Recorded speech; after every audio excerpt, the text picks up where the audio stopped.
बच्चों, इस वीडियो में हम लोग प्रोकैरियोट्स और यूकैरियोट्स के बीच के डिफरेंसेस देखेंगे।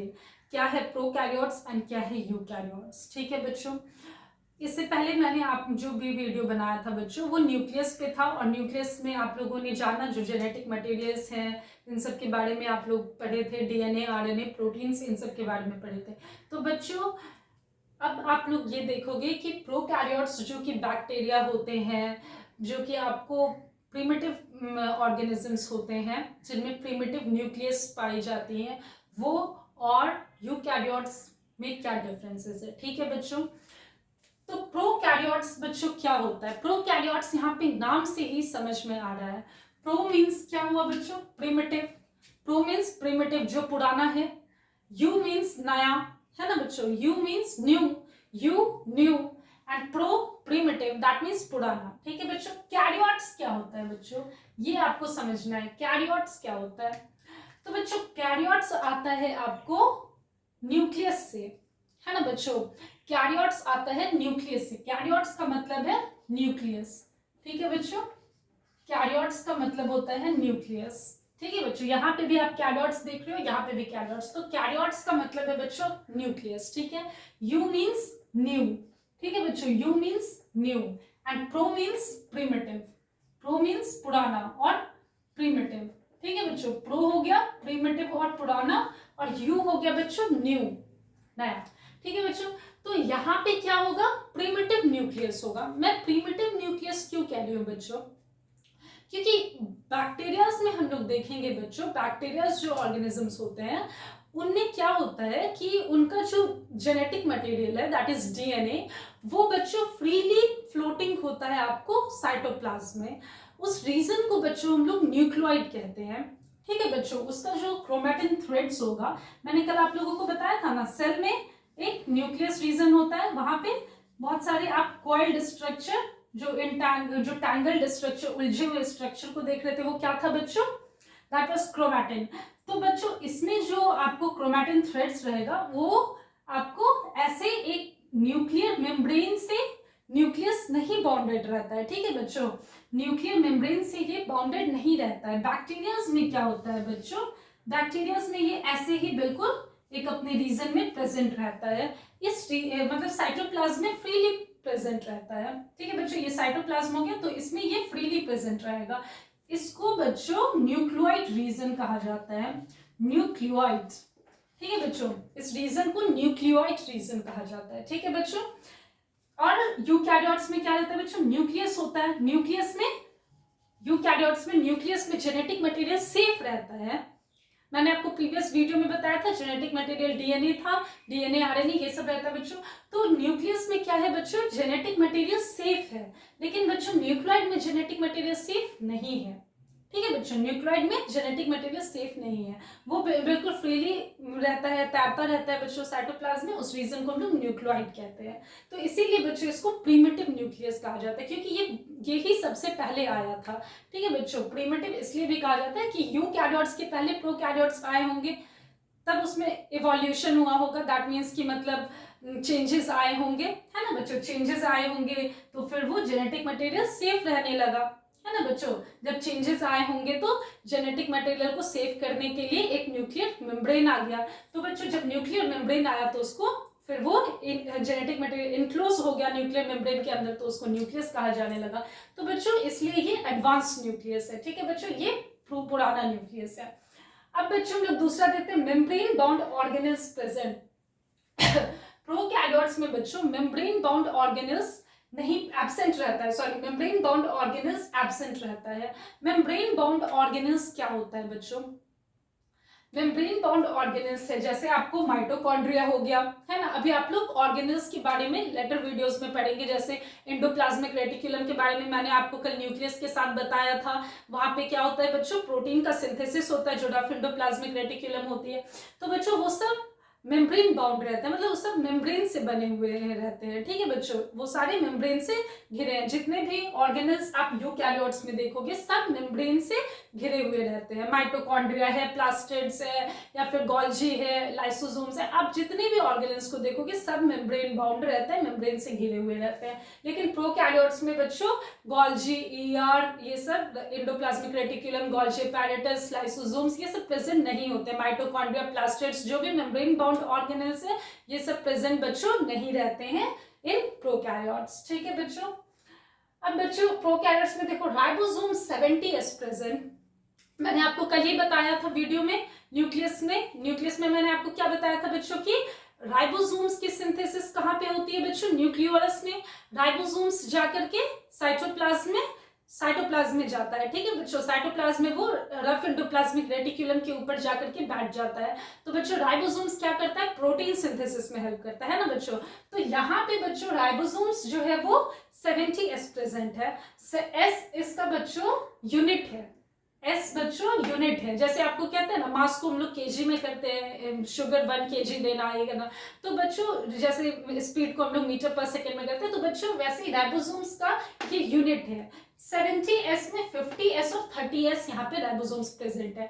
इसको बच्चों 50s और 30s मिला करके तो 80s हो जाएगा। अब आप लोग ये सोच रहे होंगे तो ये 70s कैसे है, तो बच्चों देखो 50s क्या है, 50s मान लेते हैं ये है। ठीक है, ये पेन 50s का है, ये कैप जो है बच्चों मान लेते हैं 30s का है। तो जब 50s का ये पेन जब ये 30s को इंक्लोज करेगा तो बच्चों क्या होगा, इतना पार्ट इसका तो चला गया है ना बच्चों, इतना पार्ट इसका हम लोगों को नहीं दिख रहा है। तो ये टोटल कितना हो गया बच्चों, 50s 30s 10s मान लो इसका चला गया तो बच्चों कितना हो जाएगा, 70s हो जाएगा।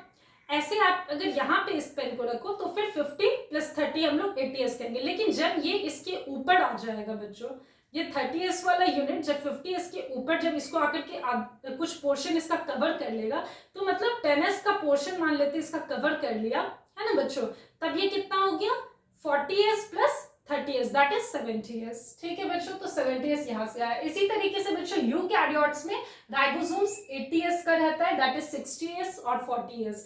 इसमें भी मान लेते हैं बच्चों पेन जो है, ये पेन जो है बच्चों ये आपको 60s का है। ठीक है बच्चों, पेन 60s का है और ये बच्चों 40s का। ठीक है, तो 60s के पेन में जो 20s यूनिट है ये आकर के कैप्चर कर लिया है ना बच्चों, 20s यूनिट ये पेन का कैप आकर के कैप्चर कर लिया।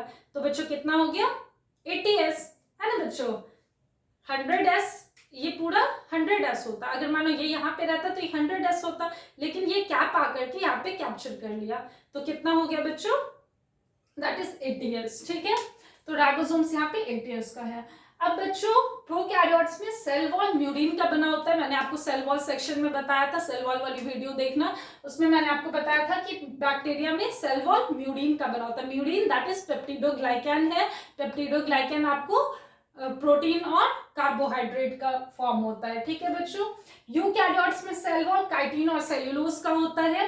काइटिन बच्चों क्या था, नाइट्रोजनस पॉलीसैकेराइड था जिसमें कि कार्बोहाइड्रेट का लंबा सा चेन था, उसमें नाइट्रोजन अटैच था। सेल्यूलोज बच्चों क्या था, cellulose polysaccharide, form of polysaccharide, cellulose is a form of polysaccharide.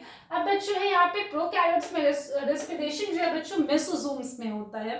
ठीक है बच्चों, रेस्पिरेशन मेसोसोम्स में होता है और यूकैरियोट्स में रेस्पिरेशन माइटोकॉन्ड्रिया में होता है। ये रेस्पिरेशन बच्चों पढ़े होंगे, रेस्पिरेशन में क्या होता है कि फूड आपका एनर्जी देता है ना बच्चों। माइटोकॉन्ड्रिया क्या है, एनर्जी देता है आपको, पावर हाउस है आपका, एनर्जी देगा आपको। तो रेस्पिरेशन बच्चों प्रोकैरियोट्स में मेसोसोम्स में होगा, वहां पे प्लाज्मा मेम्ब्रेन का ही वही मतलब सेल मेम्ब्रेन जिसको आप लोग कहते हो, सेल मेम्ब्रेन का मेसोसोम्स इनफोल्डिंग्स है।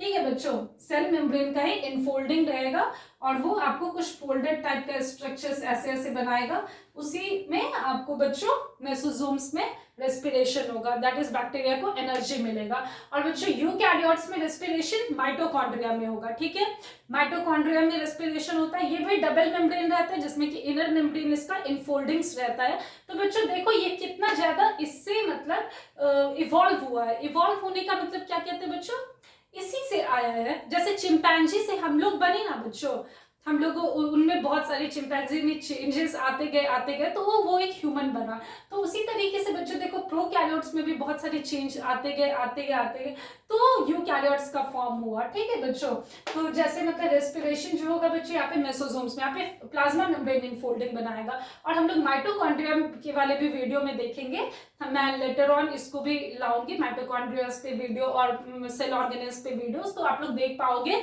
कि माइटोकॉन्ड्रिया में भी जो इनर मेम्ब्रेन है वो अपना इनफोल्डिंग बनाता है, इनर मेम्ब्रेन अपना इनफोल्डिंग बनाएगा और उसी में रेस्पिरेशन हो पाता है बच्चों, समझे। इनर मेम्ब्रेन अपना इनफोल्डिंग इस तरीके का बनाता है। और एक आउटर मेम्ब्रेन वो भी डबल मेम्ब्रेन रहता है, जैसे न्यूक्लियस में हम लोगों ने पढ़ा था वो भी डबल मेम्ब्रेन था न्यूक्लियस।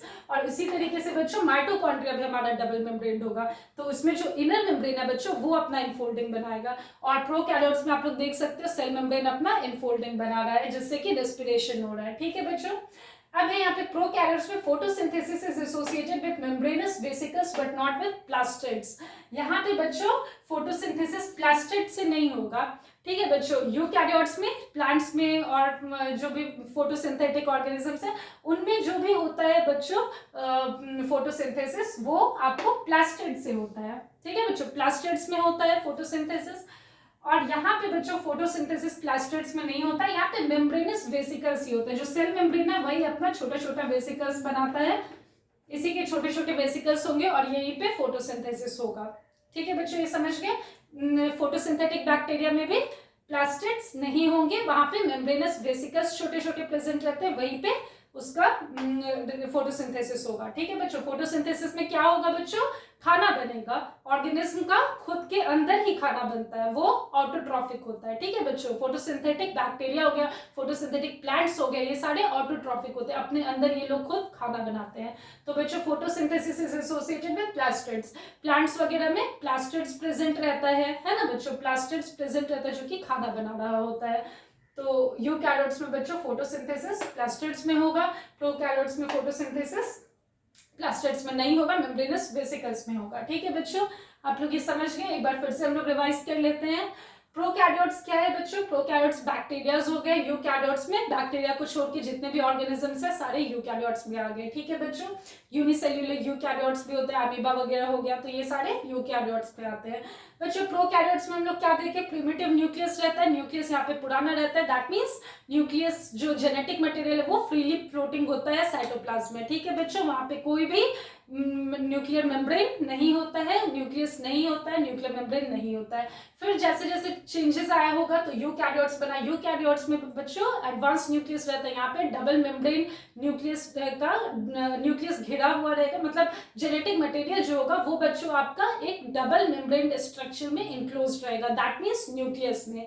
ठीक है बच्चों, डबल मेम्ब्रेन स्ट्रक्चर होगा और उसमें आपका जेनेटिक मटेरियल सेफ रहेगा, स्टोर्ड रहेगा।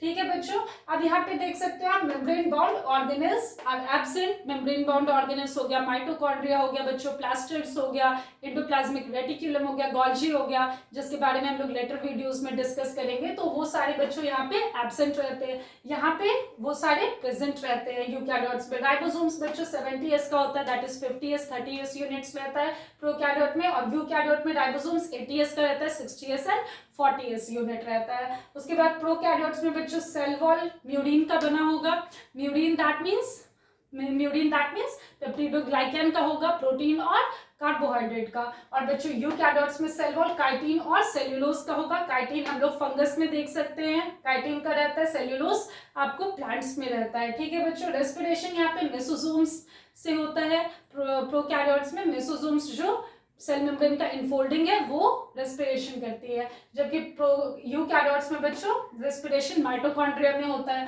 प्रोकैरियोट्स में बच्चों photosynthesis is associated with membranes vesicles but not with plastids, plastids नहीं होगा फोटोसिंथेसिस के लिए, क्या होगा बच्चों, मेम्ब्रेनस वेसिकल्स होगा। और रेस्पिरेशन के लिए बच्चों क्या होगा, मेसोसोम्स होगा। और यूकैरियोट्स में रेस्पिरेशन के लिए माइटोकॉन्ड्रिया होगा और फोटोसिंथेसिस के लिए प्लास्टिड्स होगा। ठीक है बच्चों, आज के वीडियो में बस इतना ही, एंड मिलेंगे हम लोग नेक्स्ट वीडियो में सेल ऑर्गेनेल्स के बारे में, जिसमें मैं आपको लोगों को बताऊंगी। एंड प्लीज बच्चे stay tuned and please like, subscribe और शेयर मेरे सारे वीडियोस को करते रहना। Thank you and have a nice day.